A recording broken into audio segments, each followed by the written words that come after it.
Are you ready to be the best that you can be? Join hybrid business coach and consultant Charity Brown and her guest as they give you behind-the-scenes access to the insider tips and tricks that will help you take your business to the next level. Charity has an extraordinary approach to boosting businesses to break out of their modes, influence their industries, and become leaders of their packs. And she's ready to pass this inspiring knowledge on to you today. Learn how to change your game and build your business into what you've always dreamed of, right here on the Create Clarity with Charity podcast. Hello and welcome to Create Clarity with Charity. I am so excited today. I have an amazing guest, Lisa Haysha. Did I say that right? Haysha. Yeah. Hey, she is the creator of Soulblazing.com, and she has created some amazing opportunities and programs to really stand in your power and claim what is yours in this new age of online e-commerce and opportunities for nonprofit and women and all kinds of things. She has such an amazing story. Hi, Lisa. Thank you for being here. Thank you. It's good to be here. Oh, good. So let's talk about you, because today is about your journey and everything that you have been creating and putting together throughout the years, all your soul searching and spiritual work along with the nonprofit. So I wanted to bring you to my audience because I know you have an amazing story and a lot of people will relate to you. Not only that, you also have some awesome opportunities for some webinars, some trainings, your new book, your programs, and we're going to get all into that. So let's start out with how you became this amazing soul blazer. I love that term. It's very heart-centered, and it is about our souls these days. So let's talk about that. I know that you kind of started your international journey, right? Like when you were pretty young. So tell us a little bit about your younger adulthood and how you became this international soul blazer. Well, it all started with a cake and a gun. Okay. When I was 16 years old, I was in my Catholic school uniform, walking home from school, and stopped up at a friend's house to bake a cake for a friend, another friend whose birthday was the next day. Mm-hmm. And that was 3 houses down from my home. And I got home around 5:36 when the streetlights were on. And growing up under a Baghdad roof in San Diego, that was not a good thing to do. You're supposed to be home directly after school. But my dad worked in his grocery store from 8 a.m. to 11 p.m. So he was never home, and my mom said it was okay. And that day he happened to come home for a couple of hours in the afternoon. So when I walked through the door, there was a gun pointed at my heart.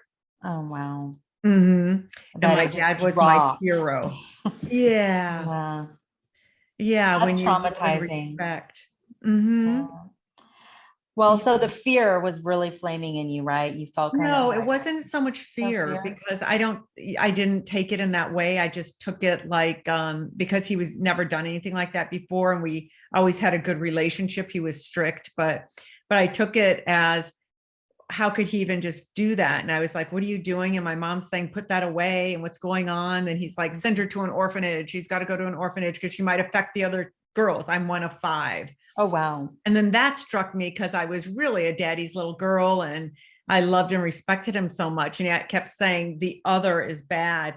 Everyone outside our community was bad or evil or something. So he was just really trying to protect us. That was his thing. It wasn't out of, being crazy or psycho to a certain degree. It was just like a strong statement because he was just having 5 girls enter high school and he was scared. Right. But at that being time, in the US, it's not as conservative, right? So it's very conservative, strict, wanted to protect you, just keep you with your own, not mixing with everyone else, the worldly world, right?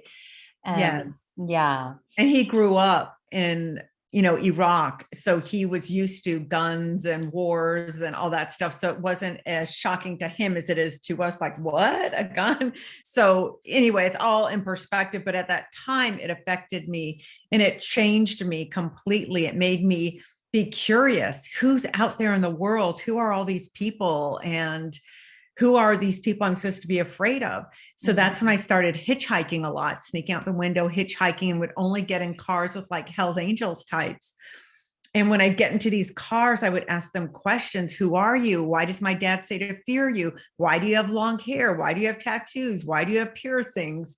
Why is your car banged up? Why don't you have money? Why did you pick me up? Are you going to hurt me in some way? And all this stuff. And they became my first angels, what I call really my soul family, because none of them hurt me. And I did it about a dozen times or so over a year. And they were all like, it was for me like going to a confessional. Wow. I was a priest and I was a priest for them. They would share all their journey and I would share mine from such an honest, authentic place because I felt safe there. First of all, I don't think they're going to judge me based on where they are. And I wasn't judging them because I was curious. And then that I think opened me up to becoming a soul blazer. Wow, that you are brave, and it takes bravery to do that, step out of the box, right? And so that opened up some amazing doors for me by being like that risk taker and really like curious and looking into, introspective views of other people and their lifestyles. And that led you to New York to meet Madonna, right? Mm-hmm. Well, I was going to school at San Diego State, and Madonna's very first concert of the Virgin Tour, very first concert was at San Diego State. Oh, no. And I went, oh my God, I've got to meet her. And so I was on a mission to find out where they were staying afterwards, what hotel and all that. And I found the name. So I went to the concert, went to the hotel afterwards, and we had to wait about an hour, hour and a half by the time I guess they loaded their car and got out of there. But eventually they did. And we snuck in the elevator with them and went up to the room. This was just the band. Madonna didn't show. Mm-hmm. And we started talking with them. Then we had to leave shortly because I had to leave by 11. I'm not allowed to stay out past then. But I connected with one of the band members. And we kept in touch throughout the tour. He kept saying, come to Utah, come to Florida, come to Tennessee. I'm like, I'm not allowed to spend the night. He's like, you're 22. I'm like, I can't do it. So at the end of the tour, when it was in New York for 5 days at Madison Square Garden, I decided to go and I left a note. Sorry, I'm gone. I'll be back in a few days, whatever, and left. And I got to meet Madonna and I got to ask her, how did you become Madonna? How did you become so fearless? How did you stand in your power? How do you know who you are? And you don't care what anyone else says or thinks. And that was really enlightening. And basically, long story short, from several conversations was, she said, if you don't know yourself, you can never grow into yourself. You have to know who you are. In order to do that, you need to travel and travel alone, because we're taught, what do you want? What restaurant do you want to eat at? Oh, it's okay. I'll do whatever you want to do, especially being women. So it was all about owning who you are and what you make a choice, you make a decision, and don't worry about anyone else. And I think that started my evolution into becoming a soul blazer and blazing my own soul of going, who am I? What do I want? And what is my journey going to look like without trying to please everybody else? I love that. And you harnessed that at such a young age, which really catapulted you all over the world to do some amazing projects and really tap into your soul position in this world. So I love that. So you then took her advice, right? And you pieced out and wrote your parents a letter and went all around Europe and, right? Did you take her advice and just, start? What I did was I decided to go to Europe and do a backpack trip. And I went there. And of course, day one, we arrived at like 6 p.m. in Frankfurt, Germany. And I was with a girlfriend there and we went out to a club that was recommended to us.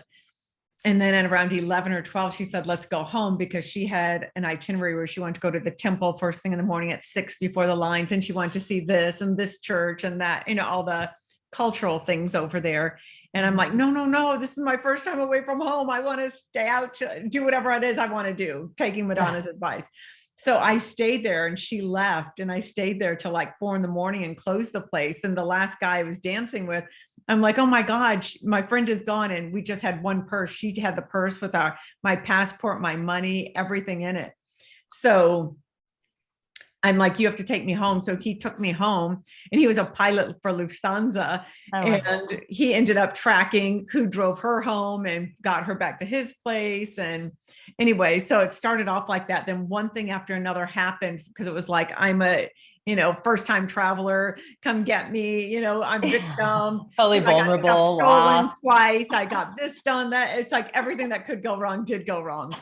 But then I came back a new person saying, wow, I just kind of feel like I went on part of my hero's journey. Now I have to move from San Diego to Los Angeles to start my life. And that's what I did. Awesome. And when you got there, I mean, I guess Hollywood picked you right up, right? Well, I met a woman on the train going up there who was an agent for like 5 line and unders and extras.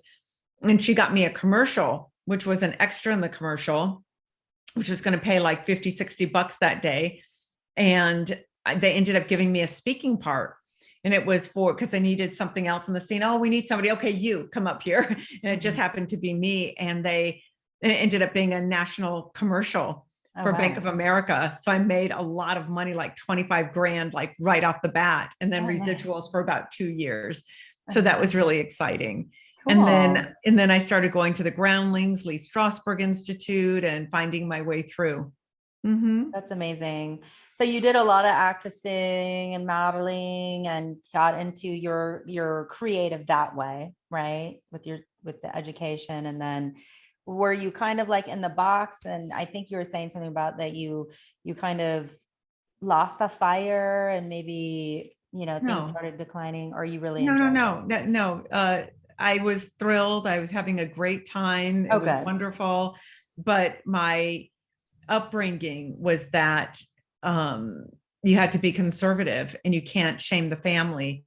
So I couldn't do any love scenes. I couldn't do any nudity, which I didn't really want to do. But I couldn't really be myself. I felt like Uncle Habib, Uncle Zawi, Uncle Najib, and Yuad, Riyadh, all these people were watching. And I felt, God, if I make haram, right? Yeah, if I make one wrong move, it's really not great for my entire family. So I thought it just wasn't freeing for me. And so it lost its joy. So I thought, what can I do now? Mm-hmm. And that led me to quit acting, because I got a great job with Pierce Brosnan. That was going to be a $6 million HBO movie. And I was going to be his wife in it, but I had to be nude while he was sculpting me, but they weren't going to show anything. I was supposed to sit up like this and he's supposed to sculpt me, but still I would, have pasties on the set. And what it would look like from the camera is that I'm naked. And that again is not right for my culture. So I said, okay, this is like the show that would get me to the next level. I have to quit because this isn't working. I'm fighting so hard for something that authentically I cannot do because of the, conflicts inside. Mm-hmm. So I decided, who am I? What am I? And that's when I said, you know what? I need to go to Iraq. I need to find out who I am, meet Saddam Hussein, and figure all this out from the inside. Yeah. And that was dangerous back then. Like really pretty much like a death wish, right? That was not a safe place to be at that time. Right? It was all over the news that we were invading again. Clinton was in power and they were already bombing there, and they hated George Bush Sr. Mm-hmm. And they had a jihad on him. And I decided to go because they said that they were taking people on when you fly into Jordan, there's a no-fly zone. So there's a bus from Jordan to Iraq that's 18 hours. And on that bus ride, they said that, Al-Qaeda, which they didn't have that word at that time, but they would, kidnap some Americans or steal their stuff. So I thought, oh, maybe I could be Christiane Amanpour, because that's who I loved at the time. She was a war reporter, and she still is. She's still out there doing reporting. And I thought maybe I could get kidnapped, but through my experiences of my hitchhiking and stuff, I thought, oh, this is a great, I'll connect to these people. I'll connect to anybody.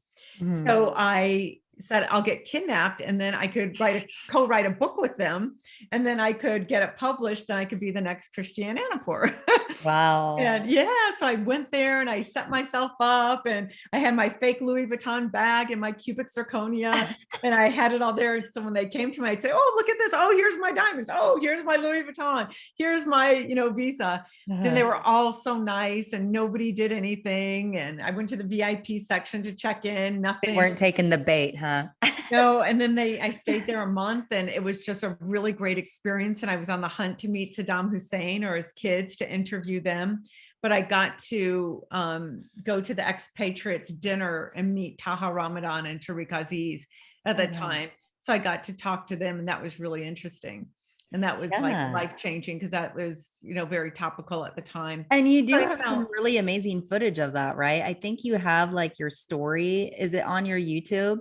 Because I saw video footage of you, I think, in Iraq. Yeah, you could find it if you type in Iraq or something.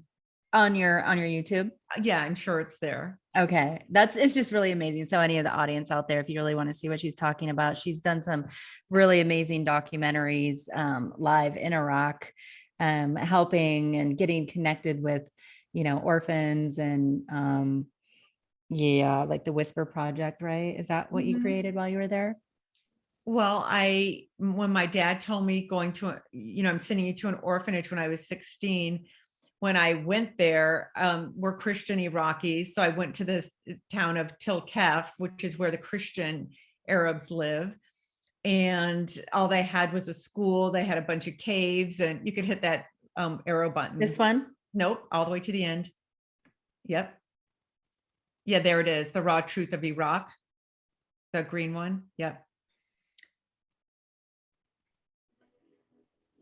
Cool.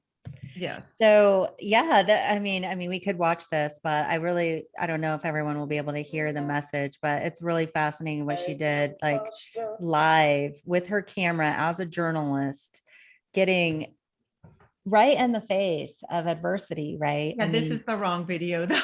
Okay. Something else. This is it. Yes. Yeah.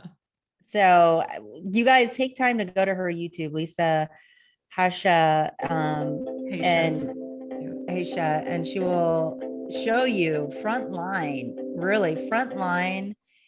footage of this bravery that she had of just going to Iraq and finding Saddam Hussein and doing a documentary on the people. And in turn, she got so much love back instead of all the hate and other things that were going on, kidnapping and murderers and things. Instead, she found love, right? It kind of blazed her soul, right? It lit you up, turned you on, and then you kind of got your life path after that. Is that right? I wouldn't say it like that.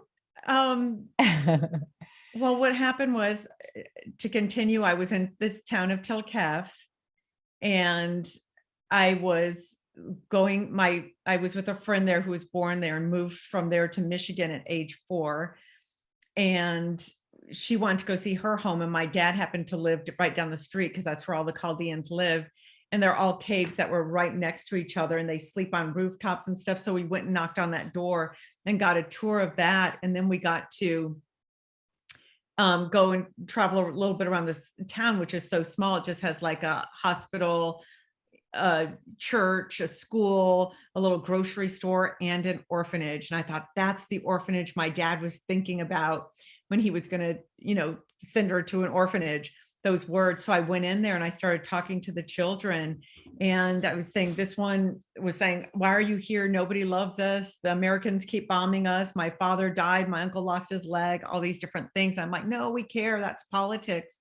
And in that journey, after staying with them for a few hours, I said, I'm going to memorialize your words. So that's what I set out to do. And I spent the next 5 years going to 15 countries, interviewing children in orphanages. And that became my new thing. And then I sent the book out to schools and hospitals and libraries, whoever would take it. And then they started asking me to come speak. So I started speaking, and that's how I became, this international speaker and workshop leader and retreat leader. and it was not planned. But then I started Whispers from Children's Hearts Foundation and started taking people on retreats to Cairo, Bali, Jordan, Tanzania, Vegas. I did ones to refurbish the school, different places, Haiti.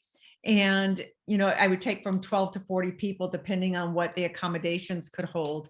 And we went there and played Oprah and brought suitcases of medicine and school stuff and knocked on doors and said, what do you need? And hired local carpenters and contractors and got the job done. So it was really, truly an amazing, life-changing experience. So then I came back here to get a master's in psychology. I already had a BA.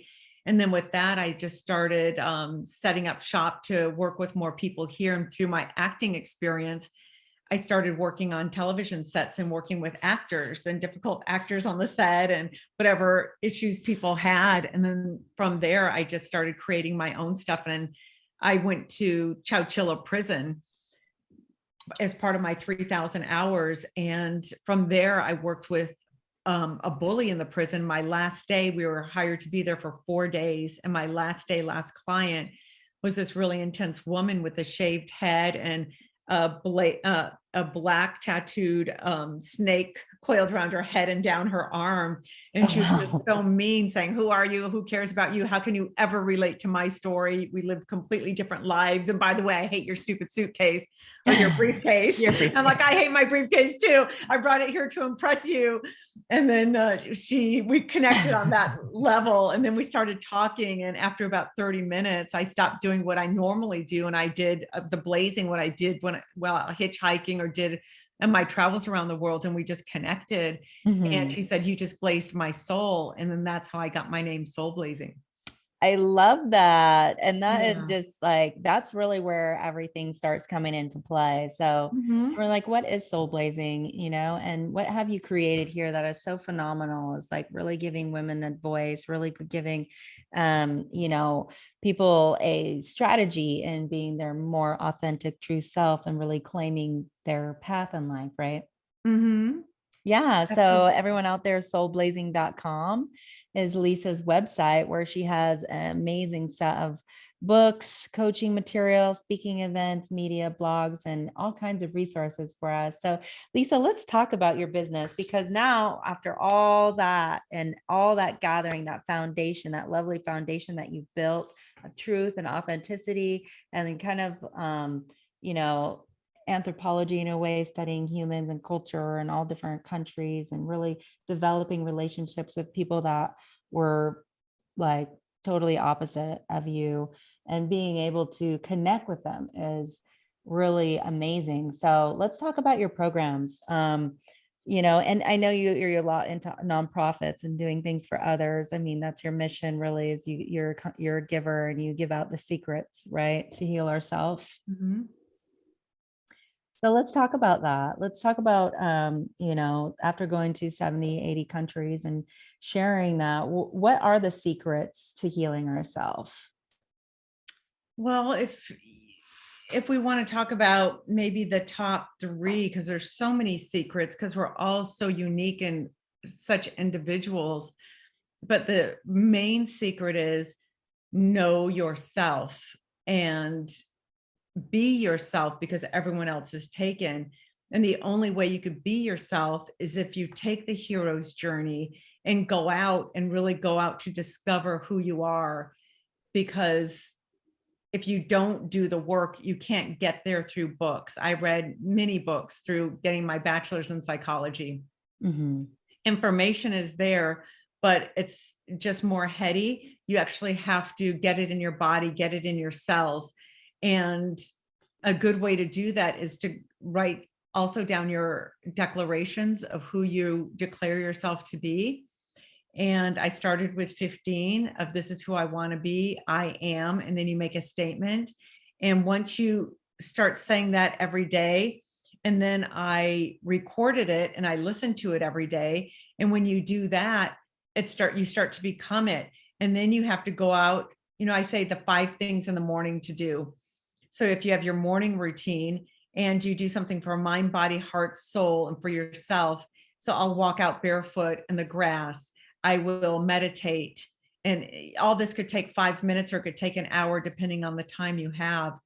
So I usually meditate for a few minutes and I'll write down what I'm grateful for. And then I'll set my intention for the day. I'll look at the calendar and say, what's my intention for the day? And then the intention for this podcast, for the one I just did a couple of hours ago. And, I'm writing my next book. So what is the intention for these things? And once you get that straight, your whole day really flows, and you have to do something for your body, stretching, yoga or something. Sometimes I take 5 minutes to do all that. And sometimes I take an hour, depending on what my schedule's like. But the point is to be there for yourself every day. Because if you say, oh, I'm going to meditate every day, and you don't, even 1 or 2 days, it's setting yourself up for failure, because it's saying, oh, I don't keep my word to myself. Yeah, compromising ourselves. I think that's a lot of times we have done that. And then to finally say, hey, I'm worth it. I'm first. I'm going to stand up for myself. And that's amazing. That's what I teach in my programs too, that power hour, that daily power hour. Set time aside for yourself and really dial into what feels good, right? Like you're getting out in nature, getting your feet wet, walking in the grass, being quiet, sunshine. Yes. Thank I you, love the that. universe's messages, because we're always getting messages from the world. And if we're not available to hear it, they're going to just go by and you're like, God, I don't know what to do. Please help me make a decision. But you don't need other people to help you make a decision if you just truly commit to connecting, because we are spiritual beings having a human experience. So we are really tapped in and tuned in to get messages of what our journey is supposed to be. We're all born with a seed in us, and we're supposed to discover what that seed is and to give it away. And every day we have a choice about whether to react or respond to life. And the first step is to become self-aware and aligning our conscious with our unconscious mind. And that's where our imposters live, like right in there. It's anytime we want to do something good for ourselves, our imposters will say, no, no, no. And our imposters were created from our core wounds as a child. It's like, you're not good enough. You're a fraud. You're too fat. You're too broke. Everyone else is already talking about that. It's an overcrowded field. Who cares about your story? Who cares about that? All that comes in. Then you put so much attention on that. And then added to that, you get all the, oh, my parents don't want me to do this. My siblings are this way or that way. My friends are this or that, or jealous. And because there's usually a bar of where you can be in your friendship groups, in your family group, and your other things. I've had a couple of male clients say, oh, I can't get more successful than my father because my father will get upset. Some people wanted fathers to say, go bigger and better than me, but others are like, I want to keep you down. And so we've got all these struggles of, how do I become me authentically? How do I step into my power? How do I give my gift away? And if you keep listening to all the chatter in your head of all these voices around you, of your inner circle and inside you from all your history and your past history DNA, we're taking on our grandparents and our great grandparents' DNA of what they struggled with and what their fears were. Like my mom was an overthinker, and she had these books inside her and she never got them out because it was never good enough. Let me do another rewrite. I don't know what to say or what part of the story. And when she was dying, she's like, oh, please get my book written for me. Yeah. And my sisters and I put that together for her, but she never got to experience the joy of that. So we have to at some point say, this isn't good enough. And we could always write another one or do something, but you have to live each day as if it's your last. Who do you want to stand for? What do you want your life to be? What do you want your legacy to be? And really start backwards and going, what steps do I need to take to get there? Yeah, like dropping the self-sabotage and becoming present into who you really are. And that's the authenticity that I love about your program, because it's really key. Like my listeners out there, I mean, we're trying to recreate our best version of ourselves as entrepreneurs, right? We have these big dreams that nobody supported or no one understands. And so it feels like a lot of times very defeating because our family and friends aren't supporting us. They want us to fit in the little box, the matriarchy and patriarchy and the matrix of society. society. And so it's very hard to step into your authenticity. So we have to fake it a lot of times and do things that we don't want to do, get degrees we don't want, get jobs we don't want, and just to appease our family. And so I like that you have a program that actually helps people break out of that and really come to surface and really get raw and real with themselves so they can live their best life.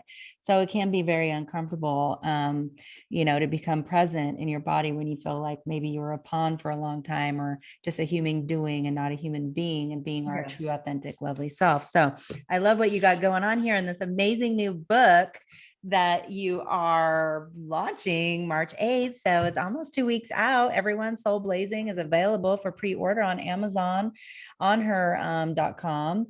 So tell us about the book and what transformations that people can expect after reading it. Well, here it is. It's very exciting. On March 8th, you could order it on Amazon. So basically, I broke it down. I'll show you the introduction. I broke it down into each chapter. It's who are imposters. Then it's each imposter: the victim, egotist, seductor, joker, fixer, overthinker, and the judge.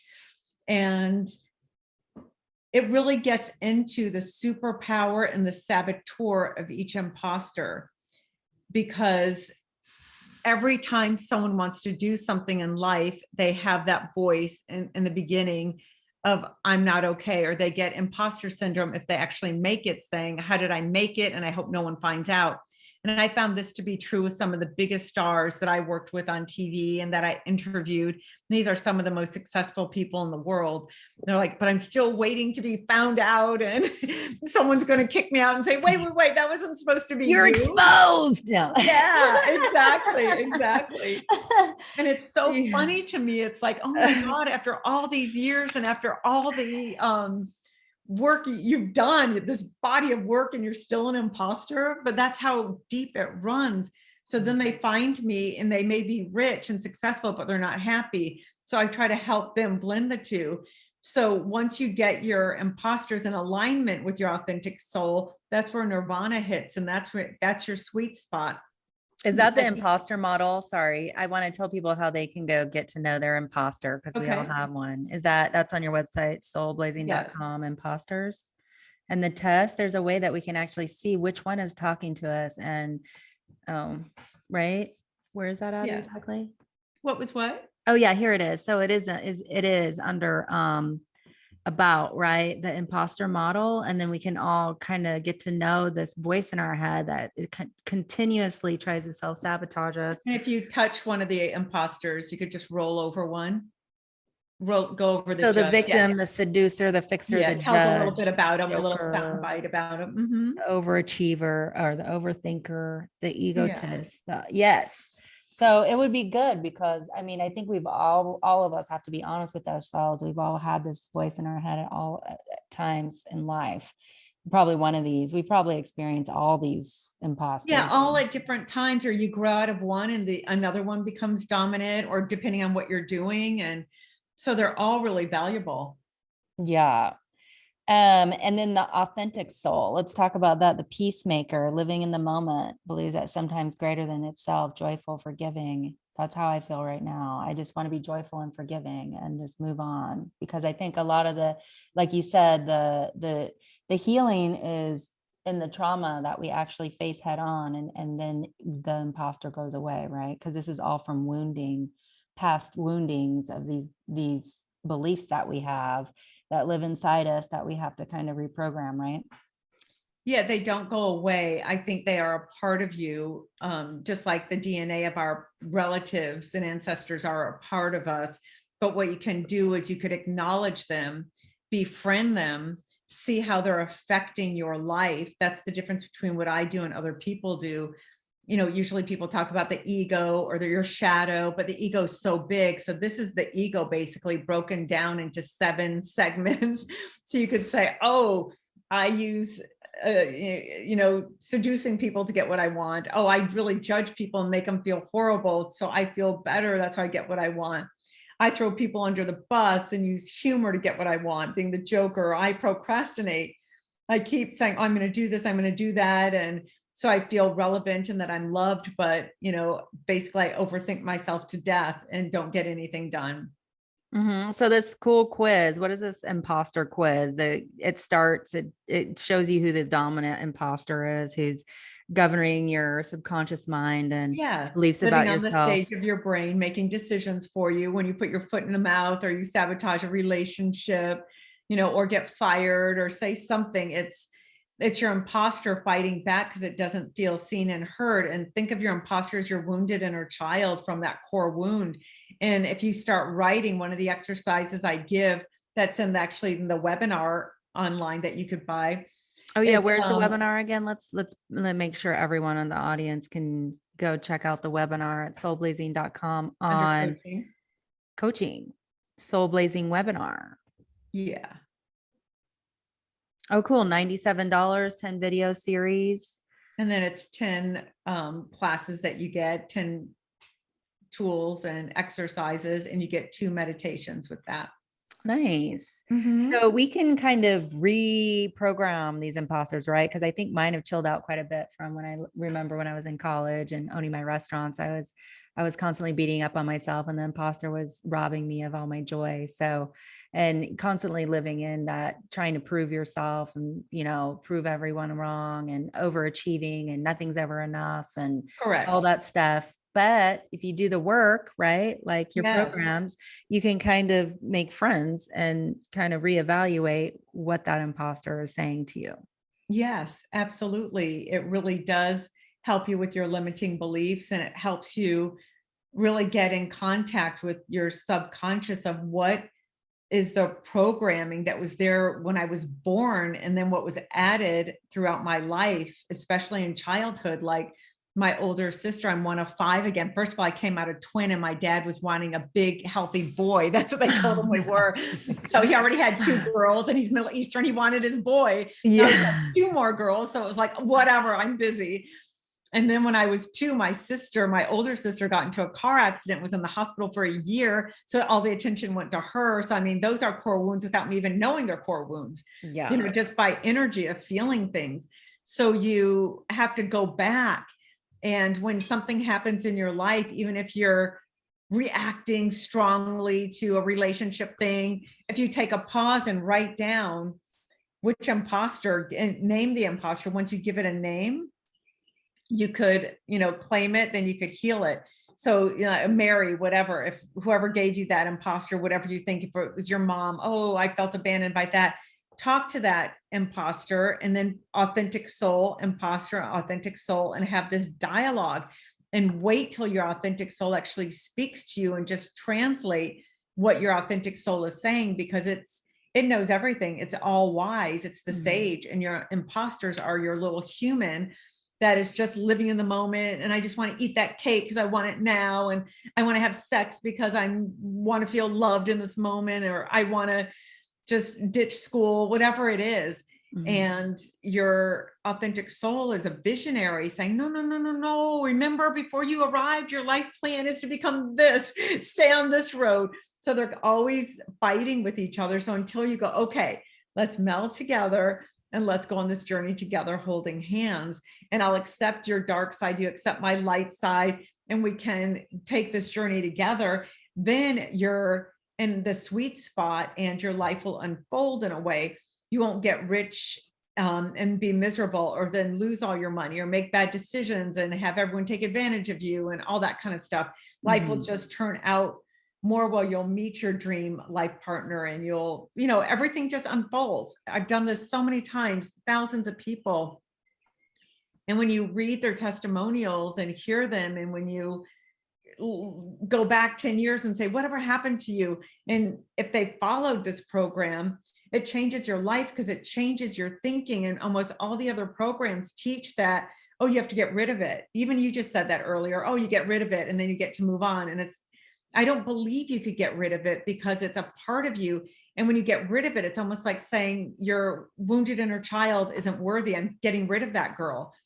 And Well, it's you like, learn to hug her and nurture her. yes, You release what no longer serves you. I don't mean get rid of it. Like it's always going to be a part of your life. You can't just erase it, but it's something that you don't have to carry around anymore and continue entertaining. you don't have to carry around the negative aspect. Yeah. You could make that wounded inner child healthy.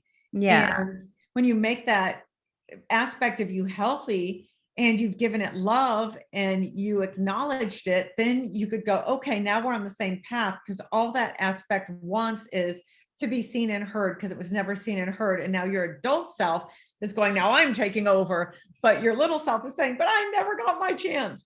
So you're going, oh, you get to speak through me, and we're doing this together. We're one now. Yeah. And And we're it- besties. There's no more yes, neglecting and yes. ignoring and hating and resenting and Jealous of that person, jealous of that one. Why is this person doing better? Why is that person's career taking off? And who cares? I yeah. want everyone to do well. I couldn't care less. I have no attachment to this. I have no attachment to competing with anyone. I think whoever's meant to hear this message will, who's ever not won't. And I don't care. It's whoever it's meant to help, it's going to help. And that's Exactly. it. And the right people that need to hear it are the ones that are going to benefit. You hear it when you're ready. And that's when you have already done this. The hard part is actually putting this into a cohesive program, because it could take people 10,000 hours, 10 years, 20 years Yes. to figure this out themselves and continue running away from their own selves and not really doing the work. So that's what I really love about what you've done here, Lisa. It's such a blessing, and it's going to help many people heal. And right now on our planet, you know, we need all the healing we can get, because we all have those core wounds, whether anyone wants to admit it or not, and live their own true authentic calling. You have to embrace the contrast. You have to go back and find out, you know, what that is blocking you or holding you back from being your truest, best authentic self. And so, Lisa's program here will help you do that. So let's go back to making sure people understand what we want them to do. The audience needs to know. So let's talk about that. What do you want them to do on your soulblazing.com site? Well, first thing is maybe take the imposter quiz so you know who your dominant imposter is. So you would go to the imposter model right there and click on imposter quiz. And that's at the bottom of the page, everyone, and right the there. hyperlink. Take the imposter quiz, and then You that could will click on open up that. the gate, right? Yeah, you could click on that, and then that's what they get. And then once you get there, I would take the webinar, because now you know who your dominant imposter is. Now learn about them. I'm speaking about each one. And then that's under coaching, under Soulblazing webinar for $97. You get the whole series. It's all recorded, and you can invest in yourself now and get ready to tap into your truest, best, most authentic self, right? Yeah, and you get 2 meditations, one on your authentic soul, one on your imposters. You get 10 exercises and these 10 videos. And then the next step would be, if you click on coaching, just the coaching, just the top one. Yeah. Okay. And if you go down,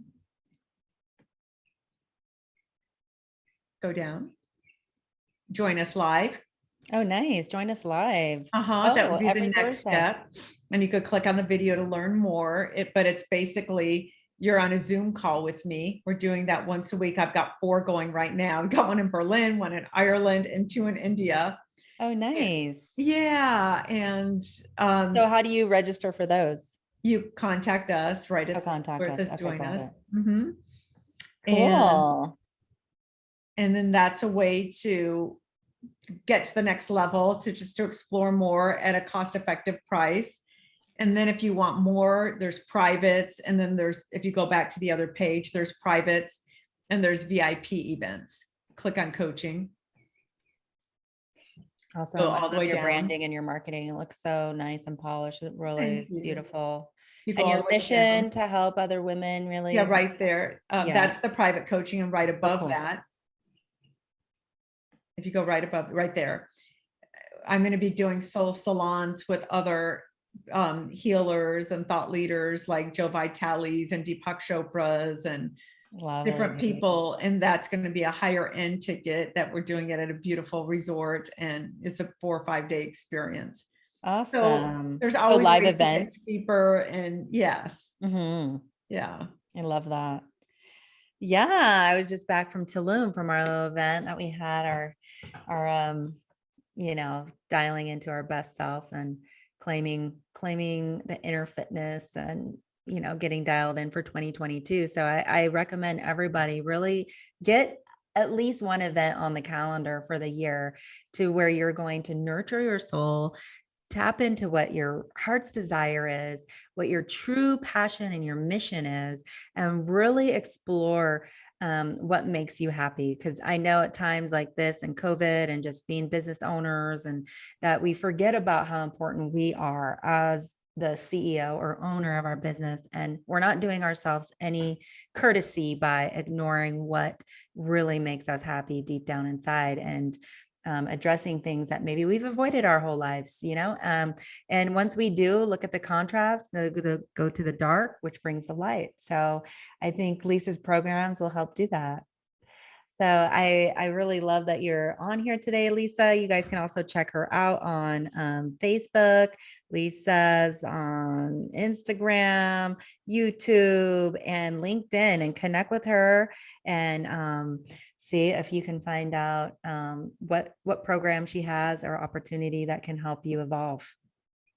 So thank you, Lisa, so much. Are there any last inspiring words or anything that the audience must know?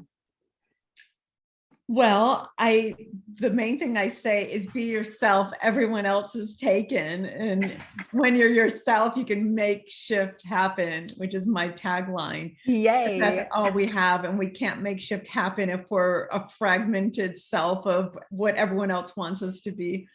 Yay. Yes. Let's make shift happen, you guys. Yeah. Get with Lisa, soulblazing.com. Everyone out there, stay blessed. Have an amazing day. And once again, Lisa, thanks for being here.